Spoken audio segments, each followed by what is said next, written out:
देखिए अब class 10th में ज्यामिति में दो ही चैप्टर आपका, एक है त्रिभुज और एक है वृत्त। वृत्त है 10वां चैप्टर और त्रिभुज है 6ठा चैप्टर। तो त्रिभुज मेरे ख्याल से बता चुका हूं मैं। वृत्त वाला देखिए, वृत्त में है, नाम तो है वृत्त, लेकिन इसमें है वृत्त की स्पर्श रेखाएं। इसका चैप्टर का नाम होना चाहिए था वृत्त की स्पर्श रेखाएं। वृत्त की स्पर्श रेखाएं, चैप्टर का नाम ये होना चाहिए था, लेकिन डाल दिया है वृत्त। Tangents, tangents to the circle, tangents to the circle, नाम ये होना चाहिए था। अब देखिए, वृत्त की स्पर्श रेखा से ही स्टार्ट होता है ये चैप्टर। ये वृत्त हो गया, समझ गया बात।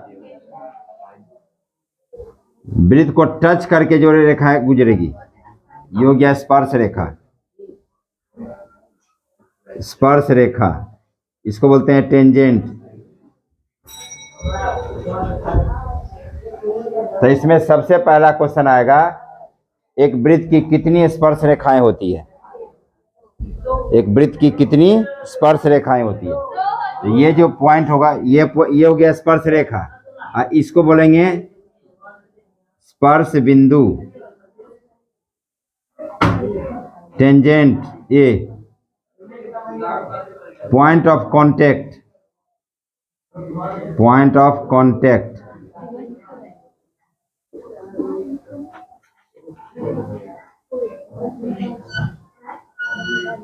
देखिए, एक वृत्त की अनगिनत स्पर्श रेखाएं होती है।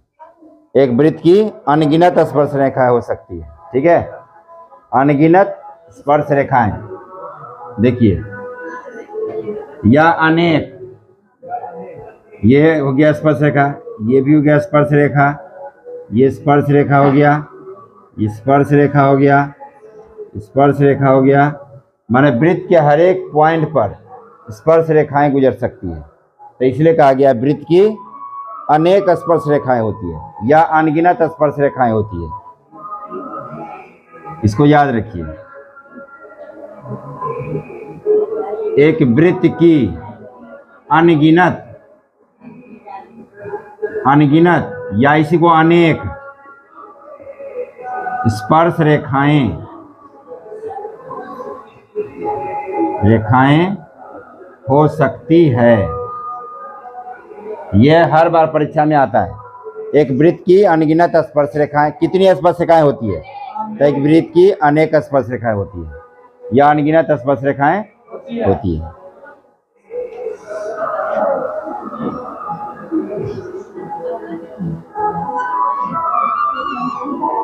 ये क्या है? वृत्त। ये क्या हो गया? स्पर्श रेखा। ये वृत्त का केंद्र हो गया। वृत्त के केंद्र से स्पर्श बिंदु को मिलाने वाली रेखा खंड स्पर्श रेखा पर लंब होती है। 1 नंबर का ये भी आता परीक्षा में, समझ गए? ये ओपी क्या होगा? लंब होगा। ओपी लंब होगा एबी पर। इसको पढ़ेंगे, ओपी लंब है एबी पर। इसको पढ़ेंगे, आराम से बैठो।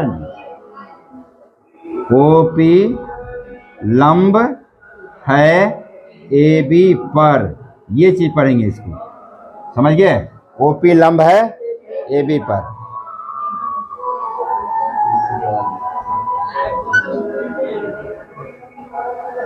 ये क्या है?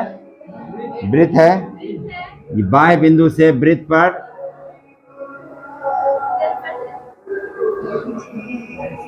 दो स्पर्श रेखाएं ही गुजर सकती है।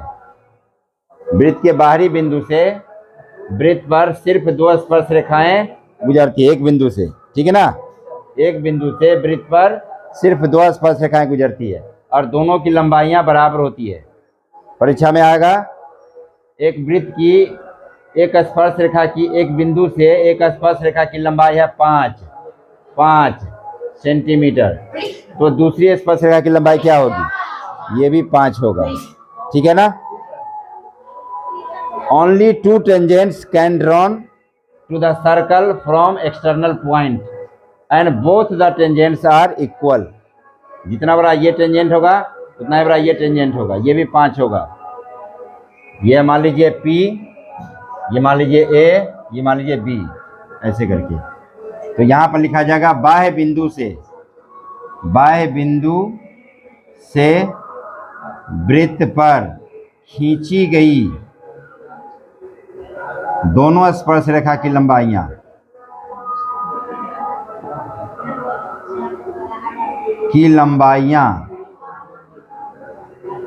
बराबर होती है, अर्थात ये PA बराबर हो जाएगा PB। समझ में आया? इस चैप्टर का ये परिचय पाठ हुआ। इसमें और बहुत सारा पॉइंट सब है, इसको नोट कीजिए फटाफट या स्क्रीनशॉट ले लीजिए फटाफट, और इसको पढ़ने में आसानी होगी। देखिए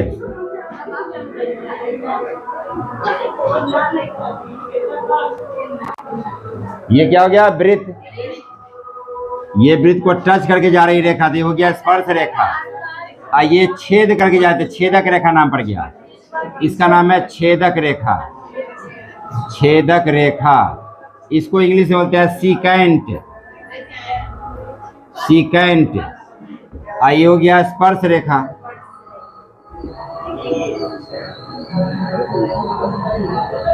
टेंजेंट। समझ में आया? समझ में कि नहीं? माने वृत्त को 2 पॉइंट पर काटते हुए जो रेखा गुजरती है उसको बोलते हैं छेदक रेखा। तो एक छेदक रेखा वृत्त को 2 जगह काटती है, समझ गए? और स्पर्श रेखा एक जगह, याद रखिए। स्पर्श रेखा वृत्त को एक जगह स्पर्श करेगा, ठीक है, एक जगह कांटेक्ट होगा। जबकि इसमें 2 जगह, देखो 2 जगह स्पर्श नहीं हुआ, ये छेद करके निकल गया, तो छेदक रेखा बन गया। समझ गए? अब पढ़ेंगे कॉमन टेंजेंट। क्या पढ़ेंगे? Common tangent.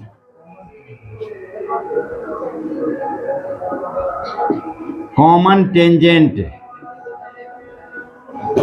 कॉमन टेंजेंट का मतलब हो गया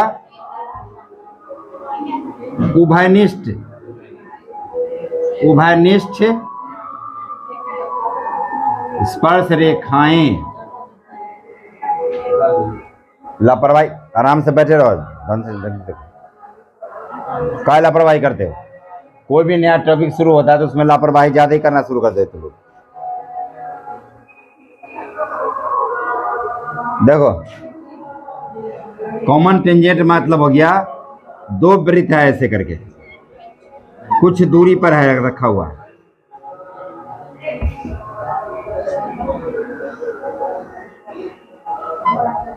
दो वृत्त है, ये एक दूसरे के कुछ दूर हटकर है। इन दोनों वृत्त को टच करते हुए कितनी रेखाएं गुजरेगी?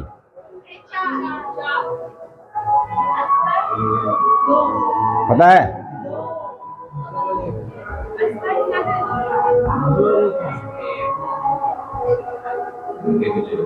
एक ये हुआ,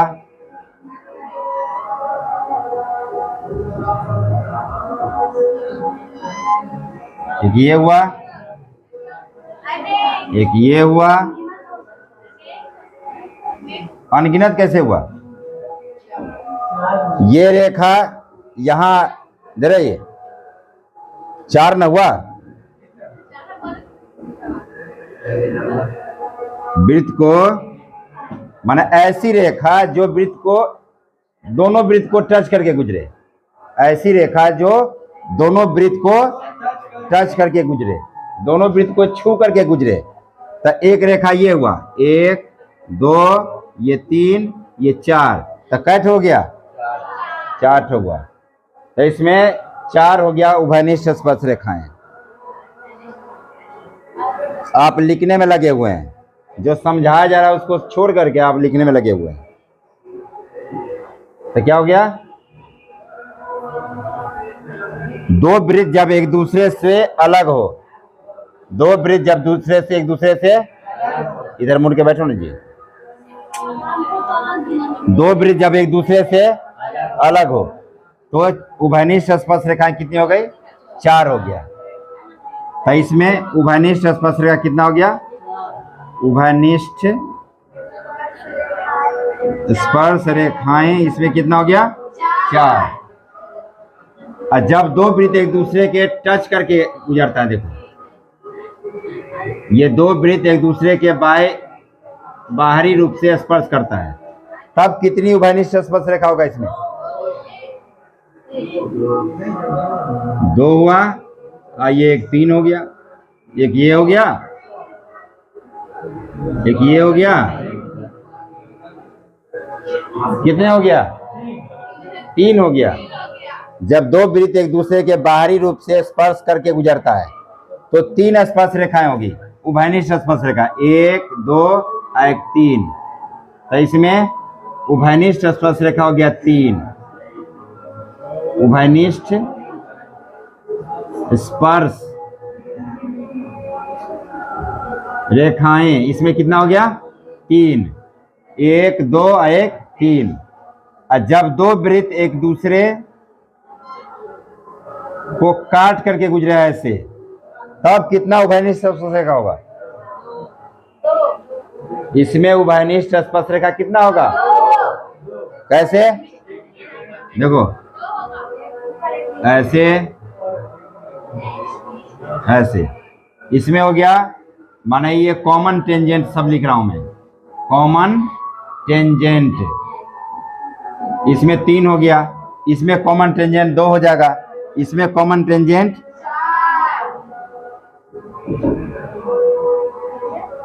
4 हो गया। कॉमन टेंजेंट का मतलब दोनों को स्पर्श करके गुजरे, उभयनिष्ठ स्पर्श रेखा। इसमें हो गया उभयनिष्ठ स्पर्श रेखा, उभयनिष्ठ स्पर्श रेखा कितना हो गया? इसमें 2। और जब दो वृत्त एक दूसरे के अंदर से स्पर्श करे ऐसे, तब इसमें उभयनिष्ठ स्पर्श रेखा कितना होगा?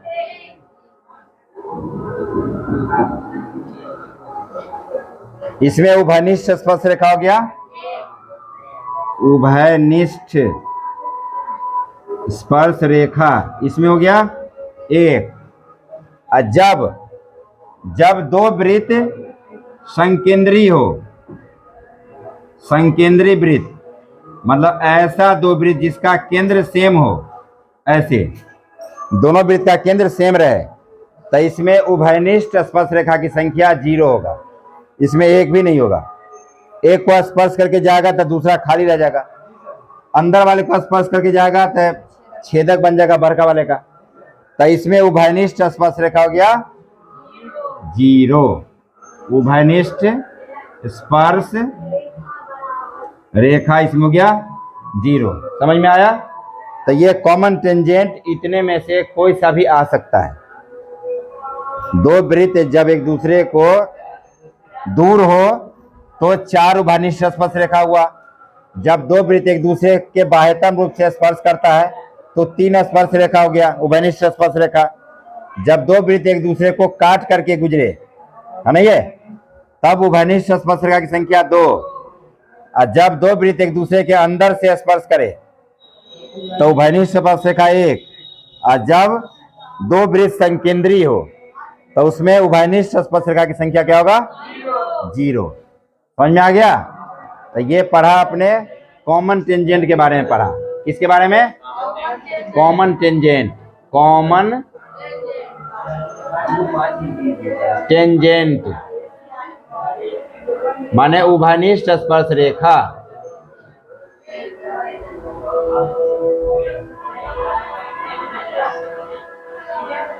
ये बोर्ड मॉडल टॉपिक है। ये क्या बोर्ड मॉडल आता ही आता है। इसमें से 105% गारंटी वाला क्वेश्चन है। इसमें से 2 क्वेश्चन आ जाएगा, ठीक है। और इस पे आधारित 2 प्रमेय है। फटाफट इसको नोट कर लीजिए, फिर वो दोनों प्रमेय बताते हैं। दोनों प्रमेय का प्रैक्टिस कर लीजिएगा। उन दोनों प्रमेय में से एक प्रमेय तो आता ही आता है। और एक काम आप नहीं करते हैं, वीडियो जब पसंद आता है तो उसको लाइक करना भूल जाते हैं आप लोग। तो लाइक तक कर दिया कीजिए। लाइक कर दीजिए, सब्सक्राइब कर दीजिए, समझे बात, और शेयर भी कर दिया कीजिए, पसंद आए तो। चलिए नोट कीजिए इसको।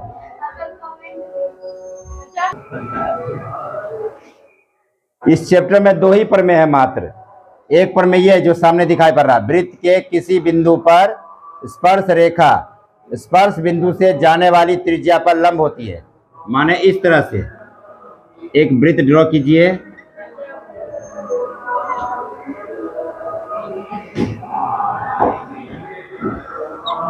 ये स्पर्श रेखा है, स्पर्श बिंदु ये हुआ, वृत्त का केंद्र ये हुआ। कह रहा है केंद्र से स्पर्श बिंदु को मिलाने वाली रेखाखंड ऐसे, ये लंब हो गया, ऐसे 90 डिग्री का कोण बनेगा यहाँ पे। ये प्रमेय है आपका। स्टेटमेंट के हिसाब से फिगर बना दिया, समझिए बात। ये स्पर्श बिंदु हो गया, ये केंद्र हो गया, केंद्र से स्पर्श बिंदु को मिलाने वाली जो रेखाखंड होगा वो क्या होगा, स्पर्श रेखा पर लंब होती है।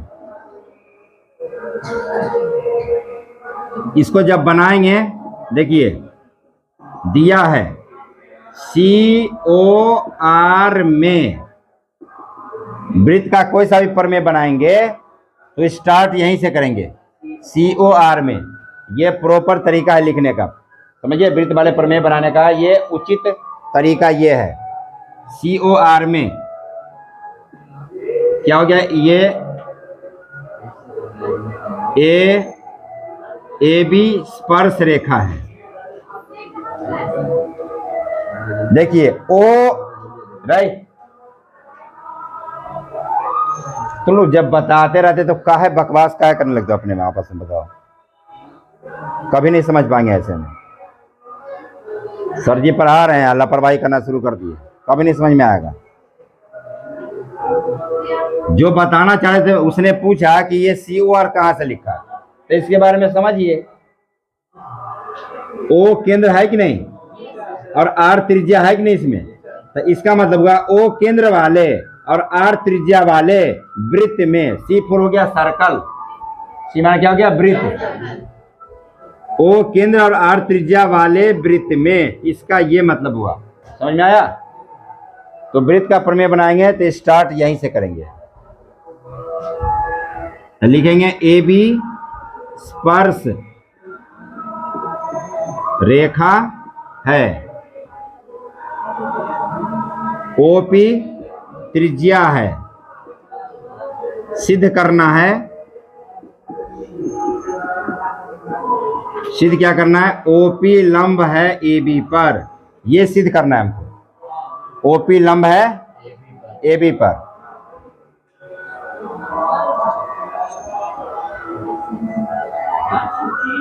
इसमें रचना की आवश्यकता नहीं, डायरेक्ट उपपत्ति होगा।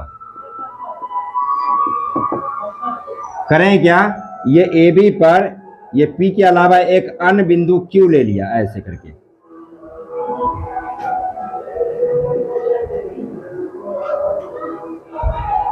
लिखेंगे AB पर P के अलावा एक अन्य बिंदु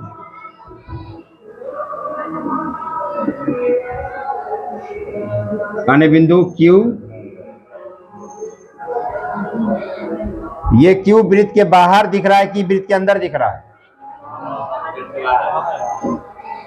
Q वृत्त के बाहर है कि अंदर है, बाहर है ना।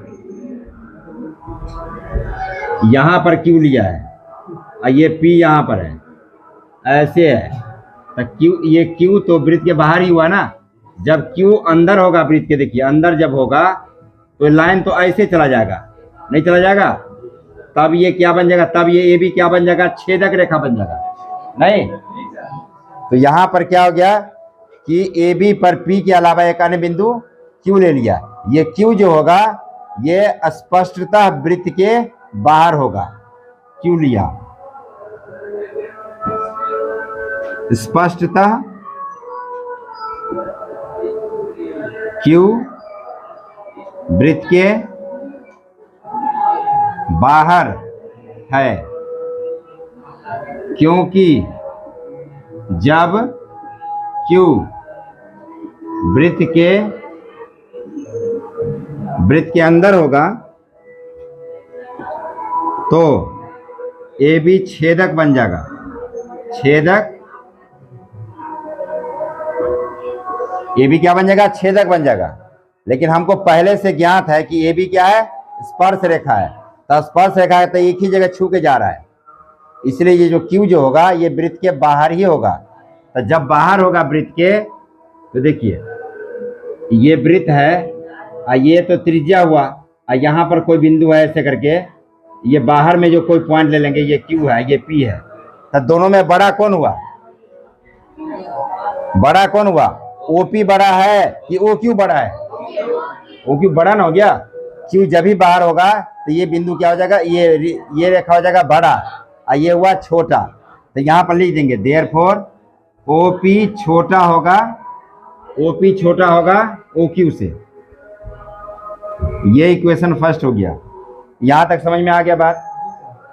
क्यू क्या होगा, वृत्त के बाहर, तो स्पष्टता क्या होगा, ओपी छोटा होगा ओ क्यू से, जो लिख दिया मैंने। ये स्थिति ए बी पर कहीं पर भी ले लेंगे क्यू को, इस क्यू को कहीं पर भी ले लीजिए, यहां लीजिए, यहां लीजिए, कहीं पर ले लिया जाए, कहीं पर ले लिया जाए, तो यही स्थिति आएगा, ओपी हमेशा छोटा ही बनेगा। नहीं, इस क्यू को ए बी पर कहीं पर भी ले लिया जाए, यहां यहां यहां मर्जी है, कहीं भी ले लिया जाए, तो यही स्थिति आएगा।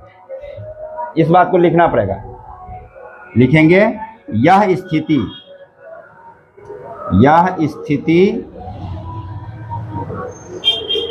ए बी पर पी को छोड़कर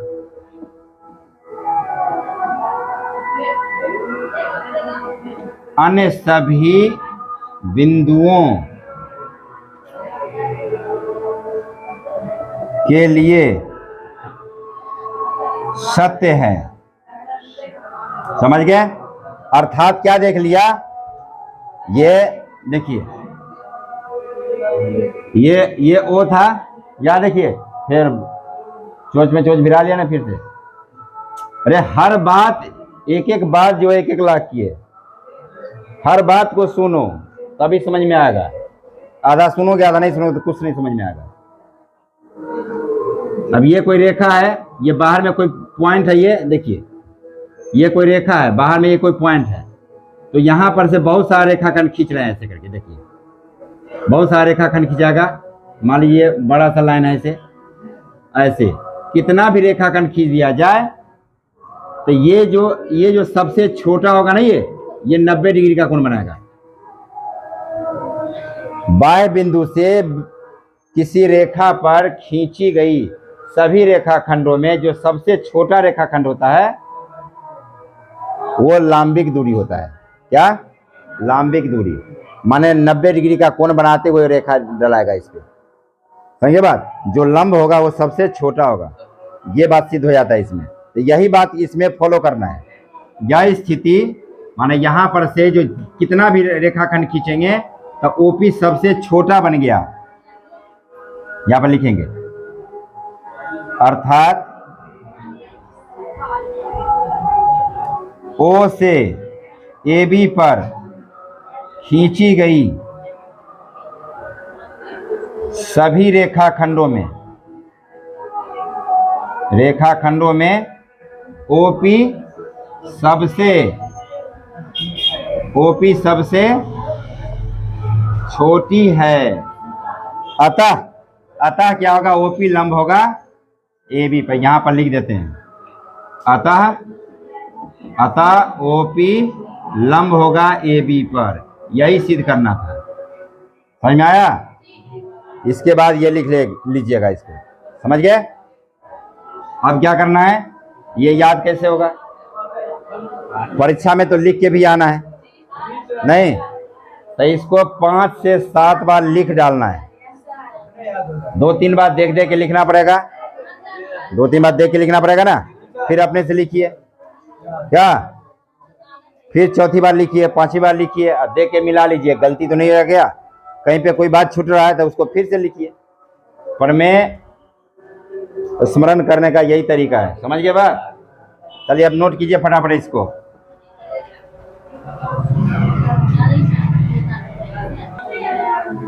दूसरा प्रमेय देखिए, दूसरा प्रमेय बहुत ही मजेदार है, ये तो देखते ही याद हो जाएगा, यहीं पे याद हो जाएगा।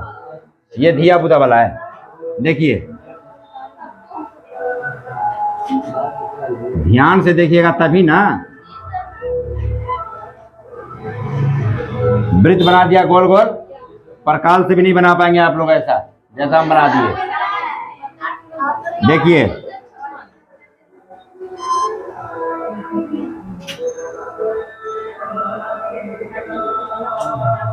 एक स्पर्श रेखा ये हो गया, एक स्पर्श रेखा यहां से बना दीजिए ऐसे, ऐसे। ये दोनों स्पर्श रेखा की लंबाइयां बराबर होगा, यही कह रहा है इसमें।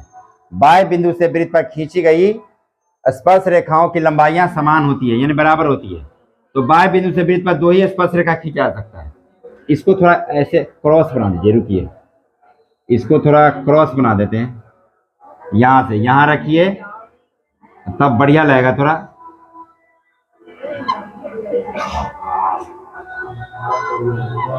ऐसे ये P है, ये AB है और ये केंद्र हो गया। ये जो स्टेटमेंट है, स्टेटमेंट के अकॉर्डिंग क्या हो जाएगा, ये बाएं बिंदु से वृत्त पर दो स्पर्श रेखा खींचा गया, एक हो गया PA, एक हो गया PB। ये दोनों की लंबाइयां समान होगी, ये दिखलाना है।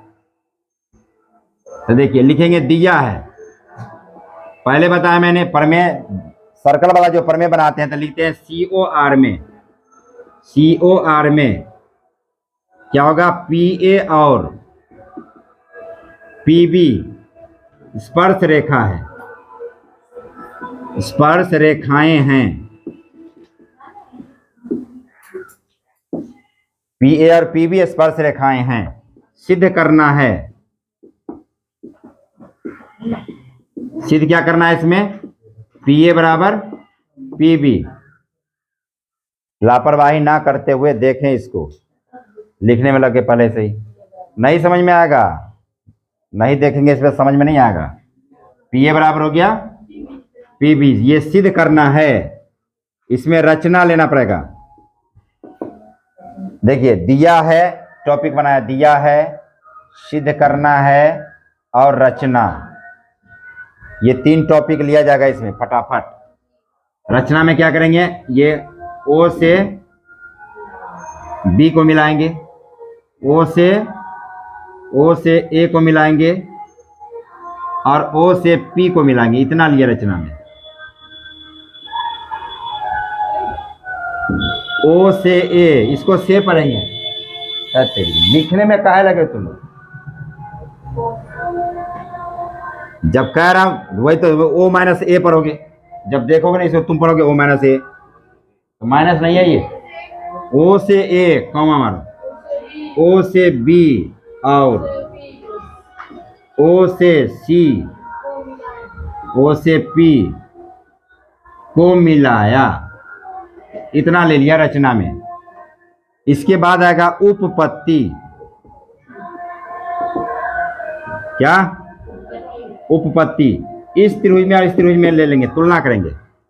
त्रिभुज OPA और त्रिभुज OPB में क्या क्या दिख रहा है, ये जब ये स्पर्श रेखा ये त्रिज्या गया यहां से, तो ये 90 का कोण बनेगा, यहां पर ये 90 का बनेगा, तो लिख देंगे कोण A बराबर कोण B, कोण A बराबर कोण B, और यहां पर लिख देंगे प्रत्येक 90 डिग्री, 90 का ये भी है, 90 का ये भी है। और फिर लिखेंगे, देखिए OA बराबर OB, क्यों, OA बराबर OB क्यों, वृत्त का त्रिज्या ना हो गया जी, यहां से ये त्रिज्या हो गया, ये भी हो गया त्रिज्या। एक ही वृत्त की सभी त्रिज्याएं समान लंबाई की होती है, एक ही वृत्त की सभी त्रिज्याएं समान लंबाई की होती है। Radius on the same circle are equal, तो ये भी त्रिज्या हुआ और ये भी त्रिज्या हुआ, तो दोनों त्रिज्या की लंबाई क्या होगा, बराबर। लिख देंगे एक ही वृत्त की त्रिज्या, एक ही वृत्त की त्रिज्या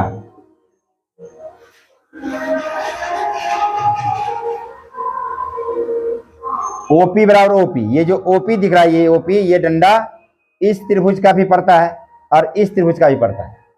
नहीं माने इस त्रिभुज का ये जो खेत दिख रहा है ना, ये बड़ा जमीन है, इस जमीन का भी आर है ना ये, और ये ओपी इस जमीन का भी आर है। नहीं, एक ही आर दोनों का है, तो दोनों आर की लंबाई बराबर होगा ना। लिख देंगे ओपी बराबर आर माने आर ही, खेत का आर नहीं होता, इधर दूसरे का खेत इधर दूसरे का खेत, यही हो गया।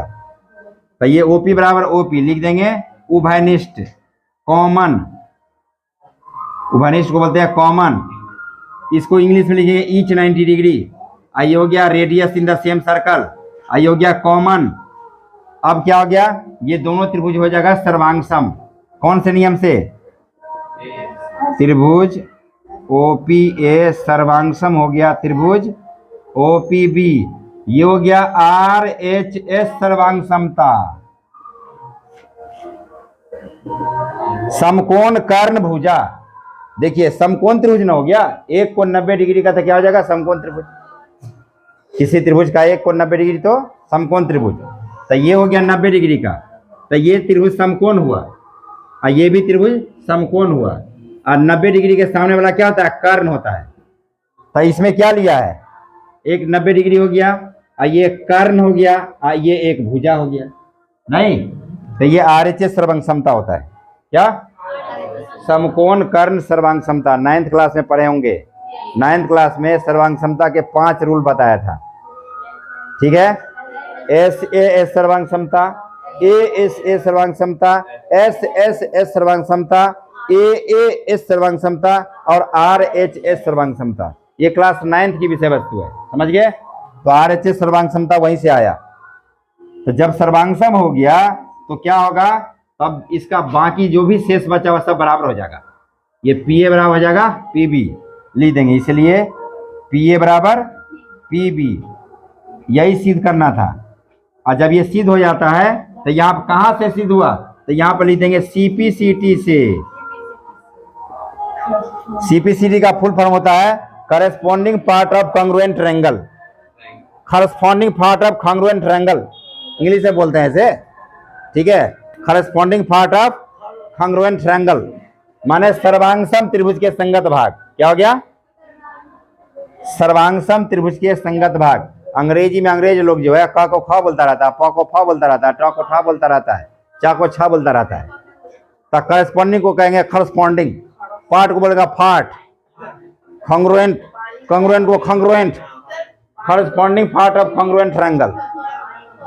समझिए बात। अब देखिए ये पर में आता है परीक्षा में, ये समझिए ये बोर्ड मॉडल है। बोर्ड यदि पिछले बार नहीं आया होगा तो इस बार आएगा। ये 105% गारंटी वाला क्वेश्चन है। ये मोस्ट इंपोर्टेंट क्वेश्चन है। ये लाइन लिखा रहेगा और ये आपको बनाना रहेगा, समझ गए। ढंग से कर लीजिएगा, इसको लाइक कर दीजिएगा, सब्सक्राइब कर दीजिएगा और कमेंट भी थोड़ा कर दिया कीजिए कभी कभार, समझ गए बात। अब इसको फटाफट नोट कर लीजिए।